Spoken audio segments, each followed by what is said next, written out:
Pada zaman kependudukan Jepang di Indonesia, Jepang seringkali bertindak sewenang-wenang. Rakyat tidak bersalah ditangkap, ditahan, dan disiksa.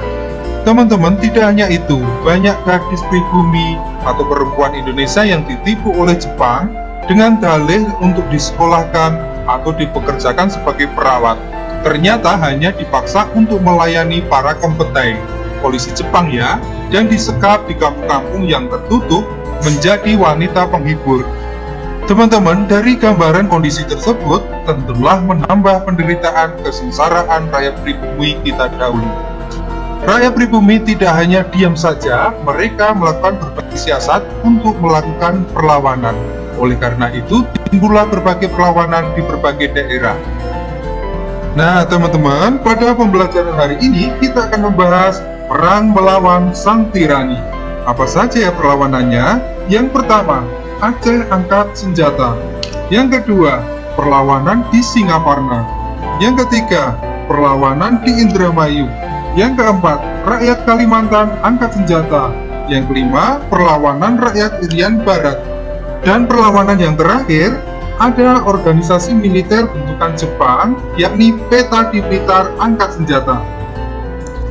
Mari langsung saja kita bahas satu persatu. Perang melawan sang tirani. Perlawanan yang pertama, perlawanan di Aceh. Latar belakangnya, karena melihat kekejaman dan kesewenangan Jepang terutama terhadap Romusa, sehingga rakyat Cotpleng melakukan perlawanan.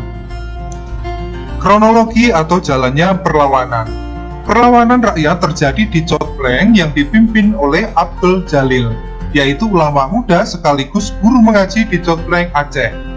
Di Lok Sumawe, Abdul Jalil menggerakkan rakyat dan para santri di Cotpleng, namun gerakan ini dianggap Jepang sebagai tindakan bahaya, sehingga Jepang berusaha membujuk Abdul Jalil untuk berdamai.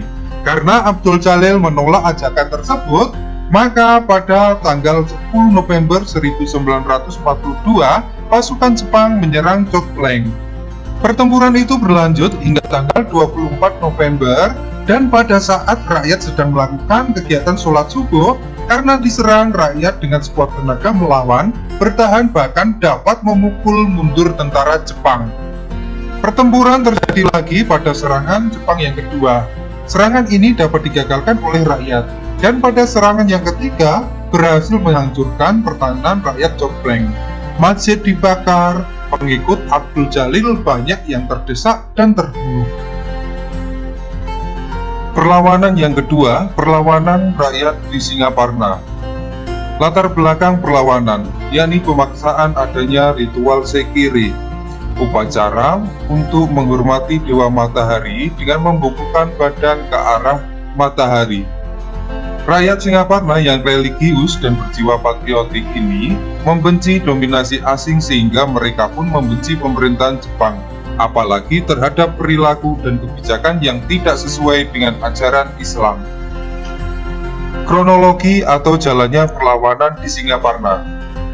Perlawanan rakyat Singaparna ini dipimpin oleh Kiai Haji Zainal Mustafa, yaitu seorang ajengan dari Sukamana. Pada awalnya ada utusan Jepang untuk melakukan perundingan dengan Zainal Mustafa, karena sikap utusan Jepang tersebut yang congkak dan sombong untuk menunjukkan Jepang memiliki kedudukan yang kuat. Hal ini menimbulkan amarah pada pengikut Zainal Mustafa, sehingga utusan Jepang tersebut dibunuh. Setelah kejadian ini, pertempuran terjadi kurang lebih 1 jam di kampung Sukamana, karena pasukan Jepang yang besar dan senjatanya yang lengkap, tentara Jepang berhasil mengalahkan pasukan Zainal Mustafa. Zainal Mustafa sendiri ditangkap Jepang, kemudian Zainal Mustafa dan 27 pengikutnya diangkut ke Jakarta untuk dijatuhi hukuman mati. Perlawanan yang ketiga, ada perlawanan rakyat di Indramayu. Latar belakang perlawanan. Tentara Jepang bertindak semena-mena terhadap para petani Indramayu yang pada umumnya rakyat Indramayu hidup sangat sengsara. Mereka harus menyerahkan sebagian besar hasil padinya kepada Jepang. Kebijakan ini membuat rakyat semakin menderita. Kronologi atau jalannya perlawanan. Perlawanan Indramayu ini terjadi pertama kali di desa Kaplongan pada bulan April 1944. Pada bulan Juli muncullah perlawanan di desa Cidempet dengan semboyan lebih baik mati melawan tentara Jepang daripada mati kelaparan. Namun sekali lagi rakyat tidak mampu melawan kekuatan tentara Jepang yang didukung dengan tentara dan peralatan yang lengkap. Perlawanan yang keempat, yakni perlawanan rakyat di Kalimantan. Latar belakang perlawanan. Lagi-lagi karena kekejaman atau penindasan yang sangat berat yang dilakukan oleh tentara Jepang. Kronologi atau jalannya perlawanan. Perlawanan di Kalimantan ini terjadi banyak perlawanan, salah satunya perlawanan yang dipimpin oleh Pang Suma, pemimpin suku Dayak. Pang Suma dan pengikutnya melancarkan perlawanan dengan taktik perang gerilya. Mereka hanya sedikit tetapi dengan bantuan rakyat yang sangat militan dan dengan memanfaatkan alam rimba belantara. Namun, di kalangan penduduk juga berkeliaran mata-mata Jepang yang berasal dari pribumi Kalimantan sendiri. Para mata-mata tersebut tidak segan menangkap, menganiaya, membunuh terhadap saudaranya sendiri. Adanya mata-mata ini membuat perlawanan perjuangan Indonesia dapat dikalahkan oleh Jepang kembali. Perlawanan yang kelima, perlawanan juga terjadi di daerah Irian.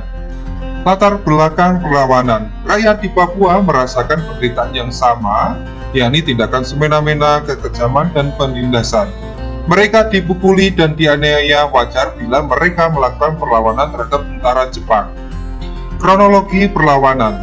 Gerakan di Papua terkenal juga dengan sebutan Gerakan Koreri, yang berpusat di Biak di bawah pimpinan Rum Korem. Rakyat Irian terus melakukan perlawanan di berbagai tempat dengan menggunakan senjata sederhana. Mereka menghadapi semua itu tanpa rasa takut dan gentar. Mereka menggunakan taktik perang gerilya. Tampaknya Jepang kewalahan menghadapi keberanian dan taktik perang yang dilakukan oleh orang Irian, sehingga Jepang meninggalkan kota Biak. Biak merupakan daerah bebas dan merdeka yang pertama kali di Indonesia. Kalian harus tahu ya. Perang Irian juga meluas ke daerah Yapen Selatan. Perlawanan di daerah ini dipimpin oleh Silas Papare. Pernah dengar ya Silas Papare? Berlangsung sangat lama, bahkan sampai tentara Jepang dikalahkan oleh sekutu. Hal ini menunjukkan keuletan rakyat Irian dalam menghadapi kekejaman tentara Jepang. Dan perlawanan yang terakhir terjadi di daerah Blitar. Perlawanan ini dilakukan oleh organisasi bentukan Jepang sendiri, yakni PETA. Ada apa ya dengan organisasi militer PETA ini? Latar belakang perlawanan. Melihat penderitaan rakyat akibat dari kekejaman penindasan Jepang, dari masalah pengumpulan padi, pengerawan Romusa, dan sikap sombong serta congkak pemerintah Jepang, para pelatih Jepang yang sering merendahkan prajurit Bumi Putra, sehingga menimbulkan sakit hati dan kebencian. Oleh karena itu, anggota PETA berencana melancarkan perlawanan terhadap tentara Jepang. Kronologi atau jalannya perlawanan. Tanggal 29 Februari 1945, Supriyadi dan kawan-kawannya mulai melancarkan pergerakannya.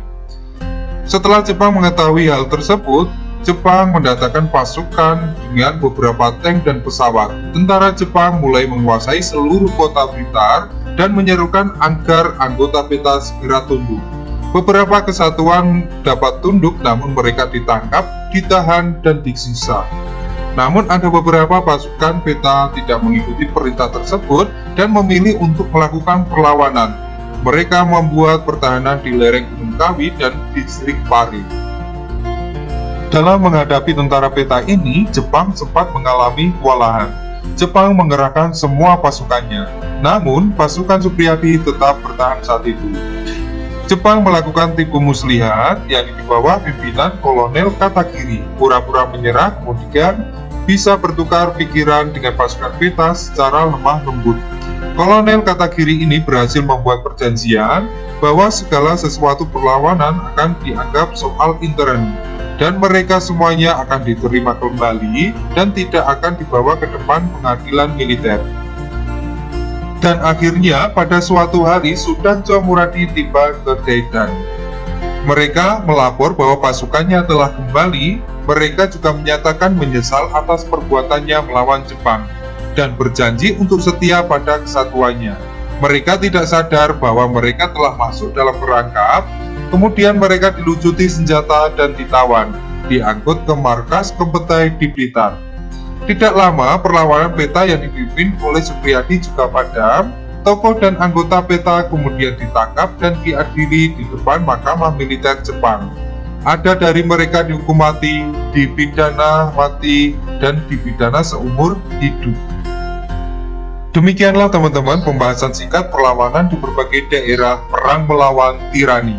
Latar belakang yang diawali tindakan semena-mena, penindasan, kekejaman yang dilakukan oleh tentara Jepang ini mengakibatkan kesengsaraan atau penderitaan rakyat kita dahulu. Perlawanan dipimpin oleh beberapa tokoh daerah dan dikarenakan tentara Jepang dengan persenjataan yang lengkap, perlawanan itu dapat dikalahkan.